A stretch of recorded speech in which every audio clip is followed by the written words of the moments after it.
It only took 32 square feet to change my life.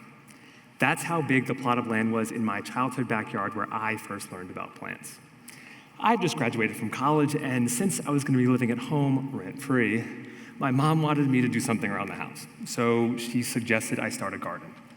Without knowing a thing about growing food or plants in general, I agreed, and what started as this simple summertime hobby soon became my obsession.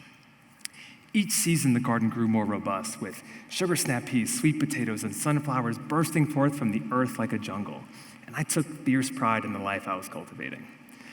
My parents observed from afar, and with mild concern, but they too enjoyed the fruits of my labor. They weren't plant people, they didn't grow up gardening, they didn't even own plants. Yet their son was now rolling around in the dirt and reading seed catalogs in his free time. I was very, very cool. 3 years after I planted that first garden, I moved to New York City to continue my corporate career in tech sales, and it was a shock to the system.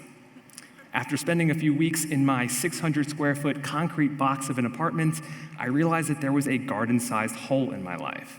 So I did the only thing that made sense and bought 100 houseplants. I was suddenly aware of my role in the ecosystem and was attempting to return to the roots that made me feel human. Back to square one. Biophilia is a term coined by the famed entomologist Edward O. Wilson, and it stems from the Greek words bio, meaning life, and philia, meaning love. Now, most people interpret it to mean love of life, but if you dig a little deeper into the etymology, you'll find that philia is much more complex. Philia represents brotherly love, and Aristotle's work portrays it as a friendship and loyalty to one's own family and community. So when you look back at the translation of biophilia, it is not a aesthetic or romantic love, but a friendship with the natural world. This is an important distinction because it puts plants and nature on the same plane as humans rather than making it an object of our affection that can be controlled or mastered. I believe that Wilson was aware of this subtlety, and he hypothesized that humans are inherently drawn to and will seek out experiences with nature. And this makes even more sense when you realize that for 99.999% of human history, we have lived and evolved in natural environments. Yet only in the last few hundred years have we decided to isolate ourselves in cities devoid of nature. In 1950, 30% of people lived in cities. Today, that number is 56%, and it will reach 68% by 2050. We're moving in the opposite direction, and it should inspire us to bring botanical life back into the built environment. Back to square one.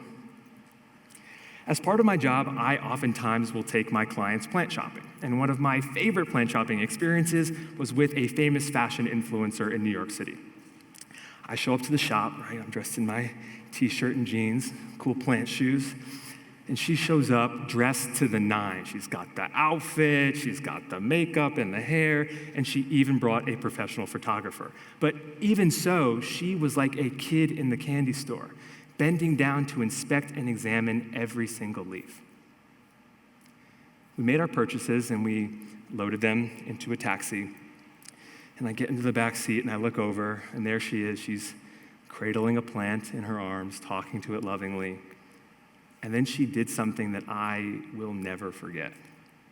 She put her face in the soil, literally takes her nose, puts it into the soil of the plant, breathes it all in, looks me in the eye, and says, "I can't remember the last time I touched the earth."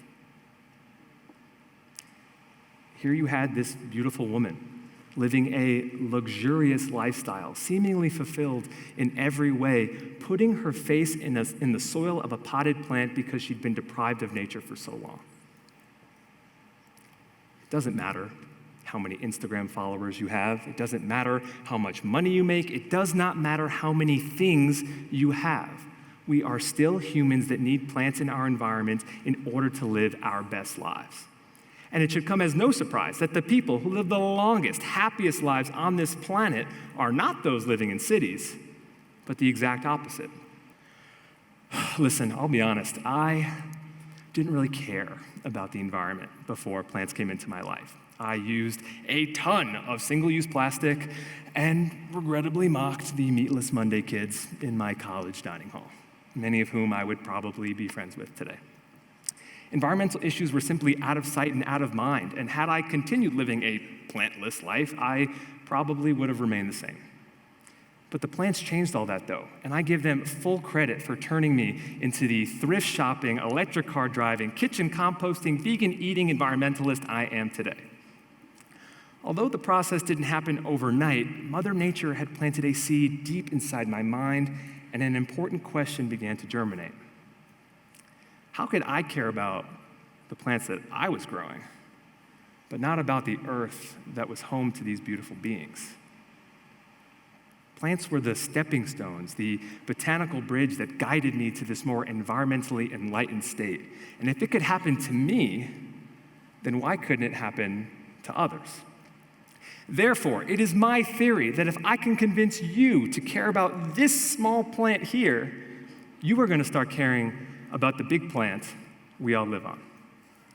I've thought long and hard about this transformation, and channeling my inner Master Yoda, I have created a pathway to environmentalism that I call the 4 E's.